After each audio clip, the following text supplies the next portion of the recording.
Here in Israel, beach season already beginning and making people on the East Coast very jealous. And since the sun is so strong here, it's nearly impossible to avoid getting rays. What can Israelis and, of course, sun-loving Americans, in which I am one, do to protect their skin and hair from aging? And I'm very happy to have skincare expert, I'm never going to put esthetician Liz Kennedy. That's the hardest word for me to say. It's so funny. Anyway, welcome to the show. Thank you so much. And I know that you're on TV a lot in the States. Steve Harvey. Like, how did this whole, being a beauty spokeswoman, skincare expert come about? I actually fell on this side of the camera. Totally. I fell into the business by accident. I was an esthetician in nursing school, and while I was in nursing school, I kept having brands saying, hey, can you represent me? I'm a little awkward on television. It's hard for me to speak properly. And doctors are obviously great at being doctors, but they're a little awkward on TV. And then there's the beauty bloggers that weren't actually educated in skincare. So I found this really weird middle space, if you will. And then that turned into segments for KTLA, New York Live, CBS, which turned into Amazon television. Yeah, exactly. There we go. And I know that you have family in Israel, so now here you are. So let's talk, mainly about how bad is the skin really when it's getting sun? Like, is it really? I mean, like, I'm in denial. Yeah. I put sunblock on. Especially I look at the sun. I look at the sun. I get tan. Like, no matter what I do, I put sunblock. Anything. But I mean, how harmful is it? It's not the end of the world if you're covering yourself and treating your skin properly. The issue is that a lot of Americans, and Israelis especially, are the worst. They slather themselves in oil, and they don't realize that, listen, even though it's temporary now, these are long-term effects. And we're not just talking anti-aging. This is cancerous. This is issues where maybe you can't find something on the back of your arm or the back of your leg. And it's so important because women are constantly spending money on skincare creams and treatments. And I'm like, listen, you can get Botox and laser till the day you can't see, but it doesn't change the texture of the skin. Right. There's nothing like once the skin cells break down, they're not going to replenish themselves. Unfortunately, it's biology, right? So what are some of the the first tips as far as, like, not just if you're going to the beach, but just to start your day? I mean, because in the car you're getting UV and UVB rays. Right. So that's why I put together this little roundup, if you will, of things that I do at the beach, which are really helpful, and it's kept my skin in tip-top shape. So first and foremost, I love a vitamin C serum, and that's because it's really battling hyperpigmentation. What's hyperpigmentation? That's the brown spots that you see on your skin, on your face, and your décolleté, sometimes even the neck.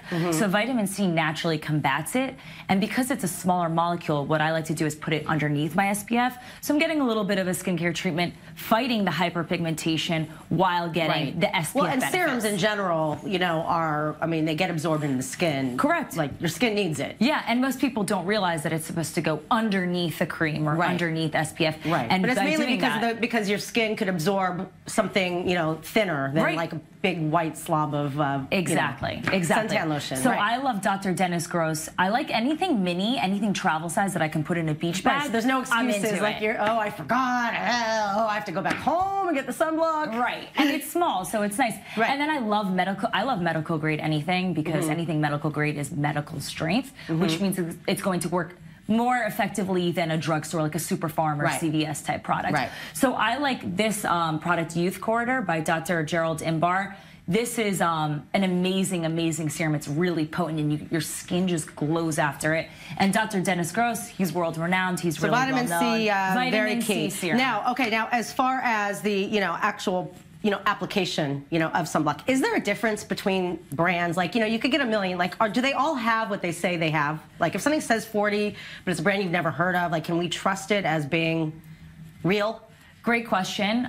You can always read the ingredients, and if you don't really know what you're doing or what you're talking about, at the end of the day, you want to look for the highest SPF possible. However, it doesn't matter. I don't care if I'm wearing SPF 100. I make sure to reapply every 2 hours, because you might miss a spot. You might think you got somewhere here, and then you go home and you're bright red at the back of your arm. How many times that's happened to you? Or you see it on the beach and television. You apply, and then you go in the water, and it's like, oh, do I have to put it on again? It's just it's a disaster. So what I always like to do, I take even the brand here. It's called Life Sun. It's clippable to your purse, which is awesome. I take this and I make sure I go underneath my straps. I go in places that people don't typically go. I rub near the crease of my legs, at the back where the crease of the bathing suit is, because that's where you burn those lines. Yeah, and that's where things move. I mean, that you're like unaware of. Correct. Like you might try to keep the strap in one place, but for 1 second it moves, and you've got a double line, and then you're like Right. So if you're reapplying SOL. every 2 hours, you're missing the spots that perhaps you might not have reached. Right. And then, like you said, you know, what's the difference between high-end and then low-end? Is there really that much of a difference? The difference is with high-end SPF or sunscreens in general is they have skincare properties in it. Right. So this product by Sisley, I think it cost $80. It's a lot of money for a bottle this big. Which is what, but I mean, this is typical when you're getting a, you know, name brand. Right.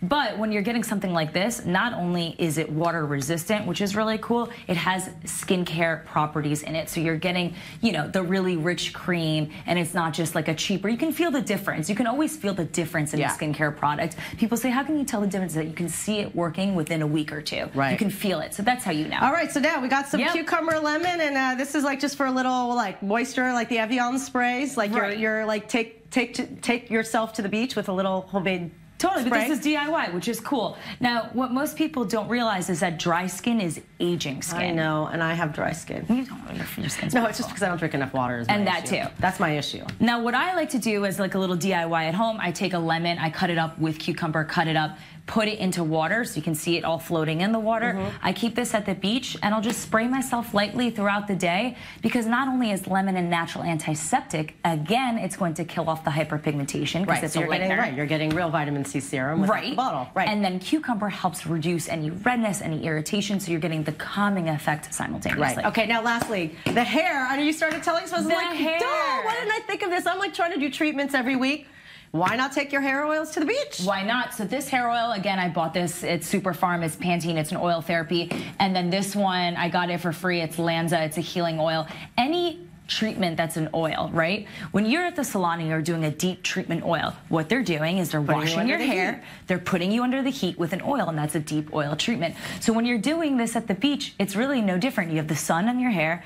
After you get out of the water, you can put this in your hair. I like to take it all the way down. I tie it up or I tie it back, and I'm getting a $100 treatment at the beach. And your hair is not getting dry and brittle, so it's not going to break. Right, because it also creates like a film around your hair, so it's a good tips. And last but not least, all in some. Oh yes, sorry. Last but not least, hat. The hat. A hat that's just like a little hat that covers just, you know, above your eyes. It's not good enough. A hat like this, it's going to cover your décolleté, your shoulders, protect yourself, save yourself like you're money going in on the a long safari run. at the beach.